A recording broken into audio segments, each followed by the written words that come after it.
Welcome to the EdTech Unpacked podcast, where we inspire and equip educators to create meaningful learning experiences highlighting a thoughtful approach to the integration of technology as we teach and transform the lives of our students. I'm Aaron Long. And I am Desmond Suarez, and we are passionate about helping educators learn how to better use technology to engage their students. But today, not just their students, we want to help you bring some sanity back to your life. And so we are going to talk about a few ways that we use to do apps. We're going to highlight 2 or 3 of them to help you stay on task. So, Aaron, our get to know you question today. A little before we talk about how to stay organized. First, to start off with, what is a time what was your most disorganized moment as a teacher? I think probably many moments compete for that main moment that I would name. I don't know that I probably remember my most disorganized. Plenty of crash and burns that have relate to being disorganized, but I do remember one specific time where and maybe we haven't all been there, but if you've been teaching for a while, you get observed from time to time, whether that be an administrator or a superintendent occasionally comes through. And I remember one day early in my teaching career when, it was the paper and pen or paper and pencil plan books and, kind of low tech still back in those days. And I just happened to not be so prepared for class that day in terms of having everything written down. And so, you know how it goes. They come through and they're observing, and administrators love to ask for your plan book. They want to see what you have going. And mine was virtually blank, and I just was mortified because I was a younger teacher. And I remember coming out of that, having like a talk with my admin, and this happened to be a superintendent. And I think he felt the stress on me, and his advice stuck with me. I kind of laughed later, but it was, hey, why don't you take your wife and just go to a movie? Just go relax. That's you're probably right burning out right now.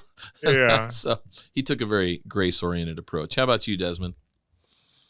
I love that. Well, I think that mine is probably going to get a lot of nods from a lot of teachers. Before though, I do feel a little bit like a hypocrite sometimes with this episode because I'm not always the most organized. But you'll see my attempts through today's episode. But my first year teaching, oh my word, I just was buried. I remember being just like... So your moment you remember is your entire first year. That's what you're saying. First year, it was like one big moment. All right, fair enough. It was, yeah, but mine was probably similar to most, where maybe mine was worse. I don't know. Maybe you were blessed with a really good first year. I had a lot of good things about my first year, but organization was not one of them. And it was, the school I was teaching at didn't have one-to-one devices. They had a computer lab, but not one-to-one devices. And so everything was on paper. And I just remember feeling like no one told me how to manage papers. I didn't know that like most of my job was going to be paper management. And I just got buried in papers. And I remember going and talking to some other teachers. And at this school, they had student workers who could grade and do things for you. I couldn't figure out how to set it up to organize for them. It's my first year teaching, but he had such a system of like, papers in and like categorized and all this different, it was like a whole workflow. And I just remember being blown, my mind being blown. Well, and Desmond, if it helps at all, like I never figured that out ever. When it was either. Paper, when I had to do paper, never nailed the organization. It was only paperless where I felt like, hey, I can do this. So that's what I was going to say. My solution was moving to a school where there's one-to-one devices, there you go. And I never learned it. And when my learning management system just organized all of it for me, I was like, what? This is can't get any better. I'm still not keeping up with my grading, but that's not different episode, fault. Desmond. Different episode. Oh man, so it sounds like we're actually pretty similar in that regard then. I tend to be an organized person, but the paper side of it, oh my goodness, let me tell you, that was never my jam, and I never I was just so glad to move away from it. Let's put it that way. So I think we've already kind of like tiptoed into this, but we're going to ask kind of a leading question here before we dive in, and that is, why does having an organization system matter, specifically when it comes down to like to-do apps or task management apps? So I'll throw something out there and then maybe see what you think here, Desmond, what you bring to the table on this one. For me, it brings sanity to kind of the chaos of the education environment, especially if you teach elementary, junior high. I think the higher up you go, the less chaotic the teaching environment is. High school, maybe there's still that element of chaos, but I don't think it competes with junior high and especially elementary. So having a system of how are you going to manage all of the things that are on your plate to do? I mean, I honestly, at this point of my career, I could not show up to work as a teacher without knowing all the important stuff in my day is listed out, and I'm going to glance at that 10 or 20 times during the day. It's like a habit, really, at this point. And I'm not waiting for reminders. I think that's one thing that to me really was a different click over is when you're using a calendar app, you have something scheduled for a certain time, it's going to click off and remind you, but so many of those things you're just weaving into the moments of the day that you have, right? You're gifted 2 minutes here or 5 minutes there. So, hey, what can I accomplish in that time? That's where the To-Do app is so powerful, just bringing a sense of sanity and order to the chaos. So how about you? Well, I'm excited to learn more about your process. You shared some with me, but I am very much still setting my to-do list up to push things at me at different times. But being more productive of like, yeah, you have that time of just like, you have this, you have your free period, planning period, and then you get there and like, now what? And it's good to take those breathers anyways, but it's so easy for me to get busy doing the things that are less important. And as Stephen Covey would say, the small rocks and miss the big rocks. And then I get to the end of my planning period or later and realize, oh, I never even did that. That thing that I had prioritized in my mind, I knew was important. And then because I didn't have it on my list, I didn't do it. So productivity. And as teachers, the thing that maybe some of my biggest teacher guilt is that I want to be better at rapid student feedback. And so if we're being more productive teachers, not only do we have our own sanity, but we become better teachers. Now, that's my own teacher guilt that I'm not doing. So I don't want to project my guilt on you guys. But it is, I think, so important. And I always strive to want to do it. And so being more organized can help you give better and quicker feedback to your teacher, to your students, which will improve their learning. Absolutely. And this is a tangent here. So you're thinking on the student side. You can also think on the personal side. You get to school as a teacher, and it's like the entire day is carved out for students and for school and parents and teaching. And so often as teachers, we reduce our personal to-dos to zero. You don't even think about, home-based stuff until you're headed home at 5 or 6 o'clock or whatever. And then businesses are closed. You can't make appointments. So I've Making actually those found phone calls that are only open when you're at work exactly are really hard. So I've found that I have a project that just says family. And under my family project is all my to-dos for family-oriented stuff. And just having that in front of me on the regular really helps me get those little, important things done during the day when I have a second. And so, it could be students, it could be personal family things, but it's maybe not always the obvious things. And that's what I love about the To-Do app. Part of my life. It's again, I could not separate my productivity from it. It's so key. So, hey, with that, Desmond, as we have our different buckets in life, trying to make sure that we have them all managed. Yes. Times.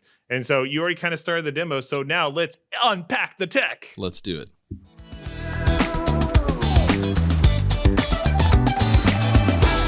All right. So the thing I want to show you guys is going to be really simple. And I want you to hear what Aaron has to say, but if you start feeling overwhelmed, just turn off the episode and use this. Understand what else. So keep watching. We need the view time, and you will learn a lot of good stuff. But I'm going to just quickly show you how I've been more and more using Google Tasks. I was listening to some other podcasts talking about task apps, and I was thinking it was a Vergecast and the MKBHD's waveform. And the conclusion they kind of got to was, use whatever works. And so I kind of stopped there, and this has worked well for me. And so I'm going to show you, like, this is, as you said, the push part. This is how I use this push. It pushes to me, and I found it helpful to help me with the things that I easily forget to do. And you can see I have like 1,300 completed tasks, and most of those have probably been within the last year or so.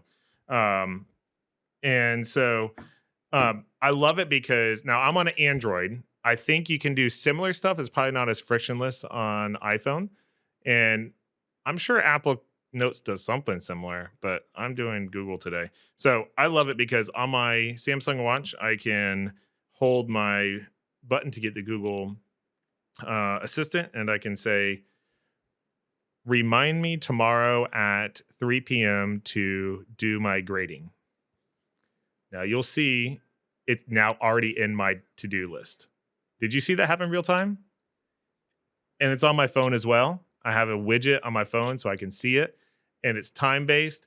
And so I wear my watch to bed, and I will actually, you guys ever have those things where like, oh, I got to remember to send that email. I got to remember to do this thing tomorrow. And you just stay up for an hour trying to make sure you remember to do that thing. And this has helped me so much because I just am like, okay, hold the button and say, remind me tomorrow to do this thing. And I go to sleep. And it is, or whatever I'm doing, wherever I am, I can just easily add things, and it's been very reliable. The spelling isn't always right because I'm doing it often quickly on my watch or on my phone, but my watch has been more and more. But it is just so frictionless, and then it'll push it to me. Now, I want to show you if you want to have things repeat. So I have a task or two that remind me every day to do the same thing. And I don't have any that are this complicated, but maybe you want to add some subtasks. And so I'm going to add a subtask of my different classes I got to check off. So geography. And let's see, Bible. I'm just doing my classes, 9 Bible and 12 Bible. And then computer lit. And so I teach a few more things, but we'll stop there. And so now I can have these tasks when at 3 p.m. it'll pop up, and I'm like, okay, well, I got to check and see, did I grade my Bible stuff? Yes, checked off. Now I can also add details if I want. I can also, more information, I could add to my calendar. I can come I click the time here. And I can say, how do I do it from here? Oh man, maybe I got to get rid of this. I just tried this earlier. Let's see. Set time. It's one of those demos where I did it earlier, and now I can't find out how to do it. And there's people at home screaming, but you can repeat. Now, I think the reason I can't find, I don't know, this is not obvious. Google Task, you're falling down on us.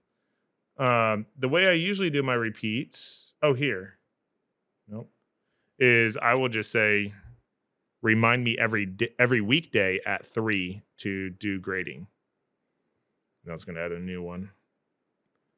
And you can see that it is now it's going to repeat. That was pretty cool because you added that from your watch, didn't you? You dictated to your watch, and then you see it pop in real time on your computer. That's very cool. Yeah. Hey, by the way, super quick. Side note, they do have Google Tasks for iPhones, so I would assume it's pretty similar functionality, but I don't use it. Can you add it through Siri? Like add stuff through Siri? I don't know. All right, that's something we need to have you guys leave us in the comments of how you do this. Yep. You can use it cross-platform. You can use it in the web, which is what I'm doing here.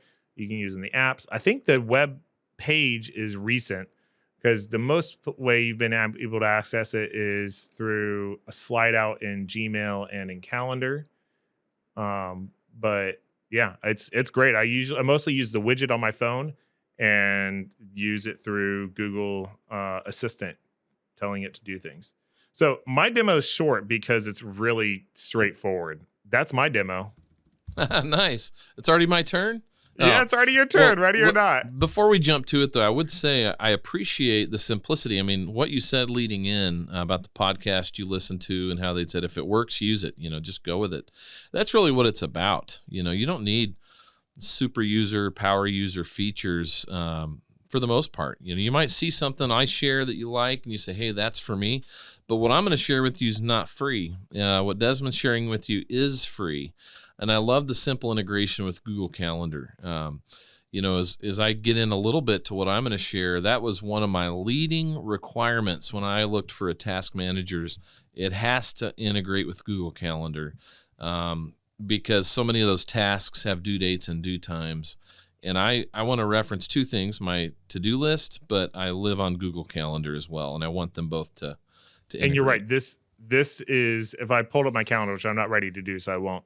I have too many things on there. I live on calendar as well, but all these are listed in my calendar, so I can see them straight in my calendar as like, they look like they're shaped a little differently, so I know they're tasks and not just an event. Awesome. Hey, we ready to take a look at Nozbe? Let's do it. Let's do it. All right, Desmond. So we're here to looking at Nozbe, and I'm still not sure if it's pronounced Nozbe or Nozbe, because I've heard it both. But I do watch the videos of the developers, and I think they're saying Nozbe. So here we go.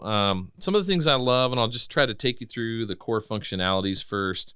But mentioning just like the deal breakers for me. We already talked about it had to integrate with Google Calendar. It's got to be a cross-device native app for me. Okay, so what that means, very similar to you, I want a watch app, I want a phone app, and I want a computer app. I'm not talking about access to a browser. I want it to have a native app. Okay, so for me, that was key. And living in the Apple ecosystem, that's what I was shopping for, something that has a native app on all devices. So that's there. And then it had to be simple to use and collaborate with. So I wanted the element of teams built in so that if I want to share tasks, etc., I would be able to do that. So we're in a kind of a demo account mode right now. I set up a free account just so you can see it. This is not my active account. There's way too much personal and sensitive information to strip out of it for this presentation. So you're getting a very light version, but we'll still talk you through it. You've got your to-do list down the middle. And if you notice on the right side here, you've got these stars. Okay, if I unstar something, it's going to come off of my priority list. All right, this is something I absolutely love. The guys, the team that built Nozbe really has a lot of philosophy behind it. And one of their driving philosophies is you need to clear your priority list every day. So philosophically, at the end of the day, you're going through this, and all day you're looking, how do I clear this? And if I can't clear it, I'm reassigning my tasks to another day that's manageable. So what I've loved about that is it makes me constantly reassess how important is this item? Can it wait another day and bump something more important ahead of it? And so if I take a star away, though, you'll notice it goes off. My priority dropped to 4, and it disappeared. Now, they're going to go live in any of the projects. Okay, so I'm jumping around a little bit. I'm jumping over to my projects tab, and then they have built in how to start and then become a Nozbe Ninja. They've got a whole bunch of like get to know the system kind of to-do items that'll, it'll take you through learning about how to invite people, etc. All the core functionalities, they kind of onboard you using the app, and I love that part of it. So, it'll disappear off of my priority list, but they still live in my project lists. Again, love the layered approach to this because it becomes more than just what do I need to do today? And it kind of becomes a repository of thoughts and ideas. Okay, so it's like I use this as a brainstorming type of thing as well. So if I have a new project I want to start, I might call it, website improvements. And so as I can label it, I can invite others to it. If I have templates built, I can do that. But I even like the basics of assigning colors. Okay, so then over here I might say, I need to redesign my homepage. And I know this is not super classroom teacher oriented, this particular project, but just for purposes of this demo. I'm not sure I understand. There goes Siri. All right, we'll keep rolling. Hopefully I don't bump that again. So we have these ideas I can dump in here, and if I say, all right, well, this one is a task I need to complete at a certain date and time, I just come in, I assign it, very similar to how you were demoing. In fact, let's leave that at 9 a.m. But I'm not dictating this, obviously. You have right here your repeat options, so I can say, like you were mentioning, every second Tuesday of the month, or you have some pre-built options here. I can put these into categories. I can schedule time needed, so when this syncs over to my Google Calendar, it'll block out that amount of time on Google Calendar. Comments are incredibly powerful. And I'll mention here too, I'm using the classic, the OG version of Nozbe. They have a new version out. It's actually a whole separate app.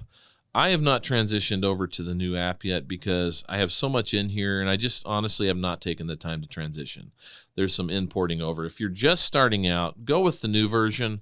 They've got baked in some incredible tools like within the to-do app itself, within the projects, you can message one another if you're collaborating with other teachers or team members. Some great productivity stuff they've baked into the new feature list. So we can add checklists, similar to what you were mentioning there. We can say, new head banner.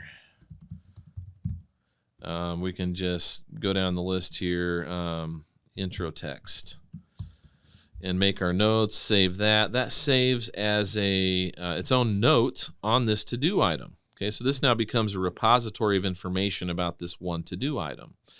I can pin these comments, so I can pin that if that's my top level comment there. And so when I come back and say, hey, take a look at this website as a reference, and I drop some reference website here, save that, that's going to go below my pinned comment. So if I'm working with other people, or if even I just don't want to forget about my top level comment here, the pinning is a nice feature because some of these get really long. I'll just say I use this pretty heavily where I'll add context and notes to myself.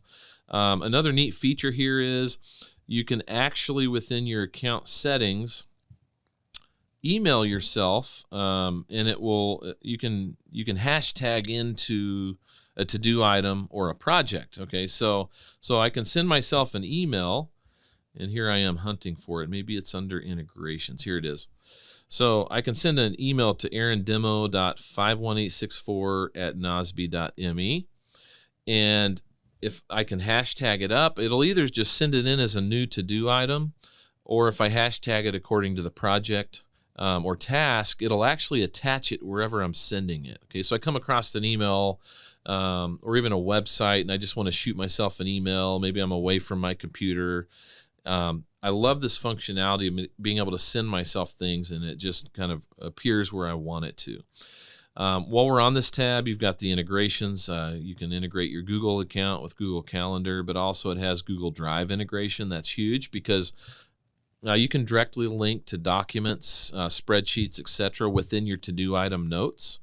And so you're able to, again, if you're working on a spreadsheet or you're wanting to share it with a teammate, you can just put the link in there, but it pulls it in directly from your Google Drive account. So it just makes it easy. I could go out and find the link through Google Drive, or I could do it with the integration. And so I appreciate the thoughtfulness they've put into their integrations. So this is a fun little message here I'm getting every hour because I keep extending my free account. And I can say I'm not ready yet. Remind me later. So it'll remind me in another hour, which I ran out of time. How sad is that? We should have got them to send you a demo account. All right. Nozbe, he has his own. He's just trying to demo it to sell more. So, Aaron, while you do that, I'm curious. The task apps we have demoed are very different. Now, first of all, how do you usually access this? Is it through the web, like through your computer? Do you sit down to create your tasks? Is it on the fly? Your workflow, how does this integrate into your life? Usually how you set them up. It sounds like you view them on your watch and your phone. when you're setting them up, adding tasks, how do you usually do that? So 99% of the time I'm on my phone. So for me, it's very much on the phone app. It's not just that you have the app, but there's widgets for it. So again, I can't really show you my widgets because it's got personal sensitive information in there. But the phone app is so good. I love the Nozbe app as well. I have it set as one of my primary home screen. You can kind of get a little, well, I'm not kind of out of frame, but you can kind of see a little bit. You've got your to-do list right there. I love that feature of just being able to glance at my to-do list. I do that throughout the day, just walking around. So just the accessibility piece is awesome. Of course, I do a fair bit on my computer when I'm at my desk, but so often I'm walking around or mobile, and so using my phone to do it is so key. Are you sitting down once a day to add tasks and think about the next day, or once a week, or is this something you're doing ongoing? So one of my repeat tasks is to organize Nozbe, and Okay. that repeat task comes at the end of my day. So I'll look at how did today go, and if I have tasks, so it's that whole priority list concept. If I have tasks I need to shuffle to the next day, I'll shuffle them. Some of them can go further out. I literally, though, real time check the completion button when I'm completing tasks. To me, it's just huge. I mean, keeping it clean. Some days I'll come into the day with 30, 35 tasks. That's not uncommon. Rarely do I complete that many in a day. Normally it's 15 or 20 is a really good day, and maybe a few of those are like big ones. You know what I mean? So I think one thing it does for me, though, is it makes me think about what I do first and how important it is. Because you know how you feel when you're doing a whole bunch of little, really minuscule tasks that, they need to be done, but they're not impactful. They don't move the mission forward. Yeah. You I get to get the caught end of in the day, a lot of those. man, it's so easy, right? So Mhm. a big part of this for me has been learning to prioritize. So I've absolutely lost that Nozbe account. It won't let me extend for one more hour. I did it too many times. So I'll have to pull up a different account here in a minute. But one of the things I've appreciated is you can physically reorder the tasks within Nozbe just by sliding them up and down. So something I've done now for a number of years is at the beginning of the day, I slide my priority tasks to the top of my priority list. Okay. And so like, it's always right there in my face. If it's a hard call I need to make to somebody, a difficult conversation, whatever the case is, those things are the first things I try to do every day. Because I don't want to come to the end of the day, you know how it is, and feel like you've, shortchanged yourself and done everything except the important stuff. Mm-hmm. The thing that I think is really interesting about that is that it is almost the most important part seems to be a workflow and a discipline that it is guiding you in. And I think that, as a teacher, find the flow that works best for you. Probably one of my most organized teachers was as a professor in college, a computer professor. He was closer to retirement, but he was very sharp, very on top of it, very early adopter, except for his tasks and to-dos. But it worked so well for him. He just had like 3 or 4, I think he had a whole system with it, 3 or 4 index cards in his front shirt pocket that were there all the time. And when he had something to remember or something to check, he'd pull them out, flip through them, find the right one, write something on it or check something off. And he was so organized, so low tech. And it wasn't that he was avoiding technology, because he was a good, very skilled computer teacher, but he found the system that worked for him, and he'd probably been doing it for 40 years or more, and it just was a very consistent system for him. It's in that system word is huge, right? Just having a way you do things. I love it. I love the low tech approach when it works. Hey, so I'm going to share this real quick here. I have in another window, I'm just sharing with you guys, another piece of Nozbe that I love. Okay. And this is for when you have more of a repeat flow, to complex tasks. Okay. So this is something I built a number of years back. This is a template for field trips. Okay. And you guys know, classroom teachers, you go on a field trip, there's all these little things you got to do, not just getting permission and organizing and planning, but it's organizing the bus and, not forgetting to get the medical kit when you go and turning in receipts if you spent money. So I created this template, which Nozbe is built around, so that when we're starting the process towards a new field trip, you can simply assign this template to yourself and or teammates, so you can assign them to others as well. And you don't have to rethink it every time, okay? And it doesn't have to be. Yes, so this was all saved as a template. So, initial planning, 5+ weeks out, lock in my date and expenses, submit field trip form to Aaron, that's me. So if I was assigning this task to one of the team members, they would, be reminded to give me their form, obtain board approval, so it's going through all of these processes once again that you would typically use. Verifying your chaperones are background checked, notifying our kitchen. These are all internal processes, but notifying our kitchen manager will be gone that day so they can plan for food accordingly. Instructions for our chaperones, medical forms, making sure we have those, keys for the buses.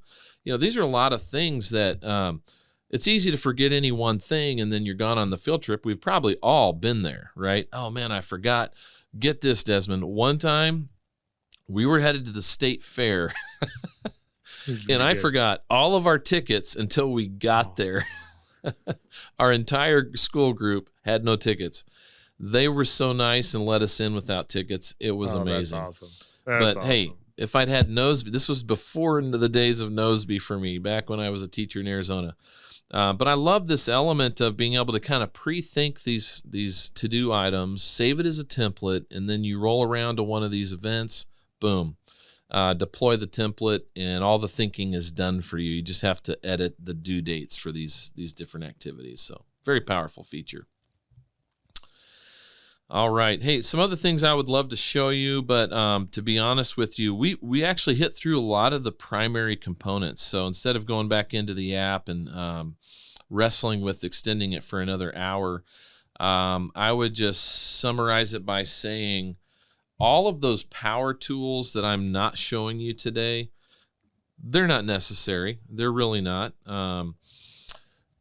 There's incredible features there, but what Desmond showed you with the basic approach to task management, Nozbe obviously layers on top of that a fair bit and adds a bunch of features, but it comes at a cost. At the time of this recording, you're going to pay $9 to $12 a month, around $100 a year, depending on the version you're signing up for. That's for one user. So if you have a team, you're into the $200 to $300 a year range. That's not terribly cheap now, is it? So I just say all that to say you need to find and do what works, because for Desmond and I, that's what it's about. Don't make it any more complex than it needs to be. But amidst all the chaos of the classroom, of the school environment, I have found it to be so key to have a high quality to-do and task manager to keep me on track that I can't recommend it enough. Yes, and I don't know, do we have time to show Keep real quick? Let's do it. I want to hit a little bit of a middle ground. I'm interested in Nozbe because you can tell who gets their tasks done better. Aaron, I'm impressed. And I think it's a powerful tool. But if you need a place just to throw notes, and tasks is more about tasks, but if you need a place just to throw notes that will always be available, I would recommend first Apple Notes if you're in the iOS ecosystem. But the challenge with anything Apple is that it's only Apple. So if you have any device that's not Apple in your life, it doesn't work. And so another similar app that I'll show you is Google Keep. And I'm not going to do a long demo on this. Google Keep I use it as just like mostly a repository of random things I need to know. I have recipes that I access every so often. I have addresses of people that I have in there. I'm trying to think of, like, at Christmas time, sometimes I use it to remember who I bought gifts for, and who I still need to buy gifts for. And it is a much simpler version. This is the EdTech Unpacked Google account, so there's nothing in here, but it might be like next episode of the podcast, and then I could remember, contact guest. And I could just keep it as random information, or I could add the checkboxes, which I wish they had an easier way of doing that. And I do the checkboxes all the time. And you could do subtasks with this as well. I think just one in. It's a lot more simple. You can add images, and so you can add pictures to that. You can add collaborators. You can add reminders. You can change the color and then like a background. Um, you and you can, yeah, you can also let's see, add a drawing, I think, or is that a separate thing? You can copy to Google Docs, add drawing. There it is. So, and this works better on your, you know, phone or your iPad, but you can add a little drawing if you want to sketch it out.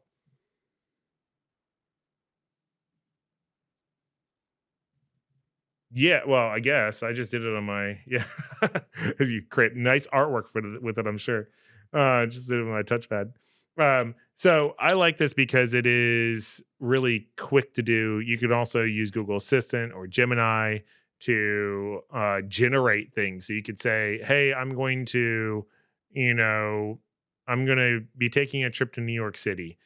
You can tell Gemini add to keep the important or the best pizza restaurants, and it would just give you a list and keep of the best pizza restaurants. Um, so it integrates with Gemini, and it's very, very simple. And I just use this as a repository for all the things that I might need to remember one day. You can pin your most important ones because mine has just endless garbage that I forget to delete when I just need to remember something. You know what's interesting about this? So I'm seeing some parallels. By the way, love it. I've never used Google Keep, and so it's cool to see that. I just Googled this, and it does say they integrate tasks and Keep, so that from within tasks, apparently, there's an integration to also edit your Google Keep from within Google Tasks. So I love that, the back and forth there. But it kind of reminds me a little bit hearing you talk of how I use Nozbe, because it's a repository for me in addition to the task manager. So much. I probably have about 40 different projects. I mean, like everything under the sun. It could be personal stuff with the family, to like little nuanced projects around the school where I just dump information and I keep it. It doesn't ever appear on my priority to-do list. It's just there if I need it. So it's kind of neat to see that you're using kind of Google Keep that way. Yeah. It's just a lot less constrained. And so I feel like an app like Nozbe, and there's a bunch of them, that seems like a very good one, is great if you want to embody a certain workflow. And if you haven't committed to workflow like I haven't yet, I'm not saying that's a good thing or a healthy thing. But tasks and Keep are a little more chaotic. And that's going to serve different people in different ways. You're right. And, you and I were talking as we led up to this episode about Evernote, how we were like, do we include the note-taking apps? And we decided not to. Okay. So for those of you watching right now, we're like, that'll be a whole nother tangent. This is really about efficiency, task management, to-do items. So we wanted to focus on that. But I was a power user until they changed their pricing model. And then I abandoned ship. But it was a little bit more like Google Keep there, and that it's kind of random. You could just put whatever you want in there. It's just like a notebook of your ideas and links and all this. So I appreciated that about it, and I kind of miss that. So wish they had a free model, Evernote. I know they decided they want to make money. How dare they? I guess so. All right. Well, we want to thank you for joining us today on our journey into EdTech Unpacked, where we talked about how to use task management apps to rock your classroom organization. We talked about Google Tasks and the powerful Nozbe and Google Keep, and we hope that they were useful for you. We're going to invite you to send your EdTech problems to be solved right here to our help desk, and you can do that by visiting our website. Go to edtechunpack.com. There's a place to submit an audio recording or complete the contact form. You also can connect with us on blueskyandx.com. We'd love to hear from you, so drop us a line. And we want to remind you that, well, I don't know, I feel like Tasks apps are supposed to make your life easier. But I think there can also be a companion of guilt or feeling like you're not using what you should be using or you're disorganized. And we want to tell you that you're doing great. That teaching is a big task. You will always be behind. My son likes to ask me, "When will you be finished?" And I'm like, that's not the right question. The question is never. I'll just find a stopping spot." um, but there are big rocks, big things that you do need to accomplish, and those sometimes can be overwhelming. And we hope that maybe one of these tools can be a blessing to you that can help you to manage your time a little more efficiently so that you're not taking work home. You're finding peace. You're finding solace. We want you to take a rest and a break. We believe that working is important and a blessing, but we also believe that God created us to rest and to break because we get really overwhelmed. And so we hope that you use this as a way to bring more peace to your life and cut through some of the chaos. And remember, there is no substitute for great teaching. It's not just about the tools and the technology that you use, but about how you foster meaningful relationships with your students to transform their lives. We pray that you're blessed.